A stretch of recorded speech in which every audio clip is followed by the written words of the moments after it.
Hello, welcome to India Sisters Kitchen. This is Amu and Lata.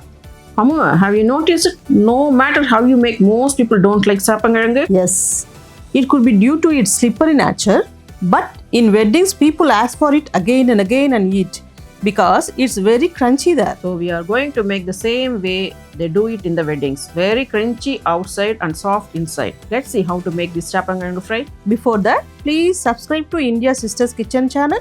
Click the bell icon so that you will get notified whenever we post a video. Okay, let's start. I have turned on the stove and placed a cooker on it. Add nicely cleaned half kg taro root into the cooker.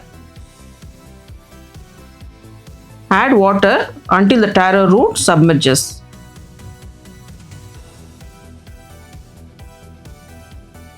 Then add 1 teaspoon of salt. Close, set the cooker pressure. After one whistle, turn it off. The taro roots shouldn't cook too much. It should be cooked half the way, still a little hard, not smashed. Then only it will be nice to cook. After one whistle, I had it turned off. Open the cooker and drain the water.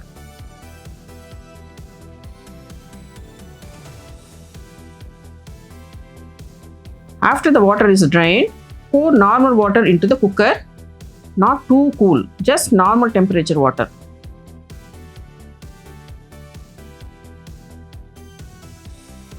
This is just to cool off the taro root.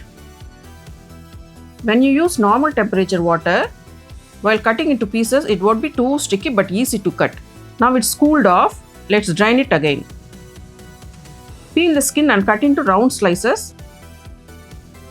Slices shouldn't be too thin or too thick, just medium size slices like this. Now we have to fry the taro root in a pan. Add oil to the extent you can deep fry the taro root in the oil.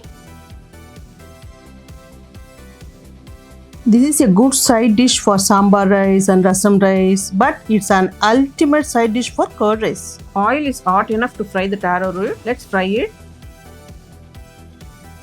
Fry it in a medium flame heat. Don't try to mix it as soon as you dip the pieces in the oil.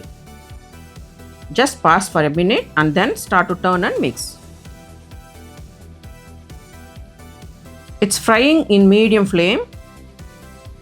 Fry it until it turns into a golden color.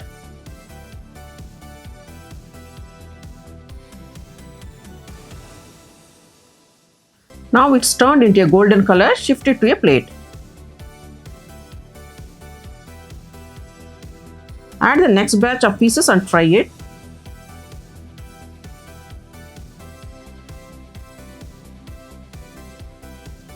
Completed frying all the taro roots.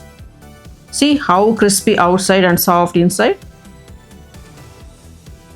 In the same pan, just have 3 tablespoons of oil. Once it gets hot, add 1 teaspoon mustard, 1 teaspoon Bengal Gram, 1 teaspoon black gram and saute until it turns a little brown.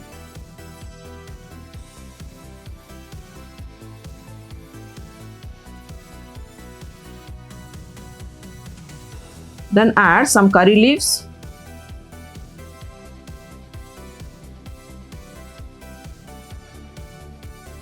Then turn the heat to low flame. Add 2 tablespoons of chilli powder, 1 teaspoon of coriander powder, 1 teaspoon of turmeric powder, 1 teaspoon of cumin powder, and half teaspoon of salt. We have already added salt while boiling the taro root, so this is enough. You can adjust to your taste. Just saute a little bit for 1 or 2 minutes, then add the taro root. Mix well for a minute and shift it to a plate.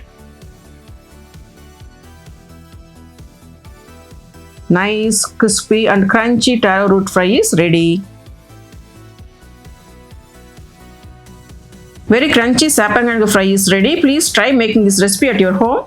If you like this video, please like, share and comment. We will meet you with another wonderful recipe. Thanks for watching our video.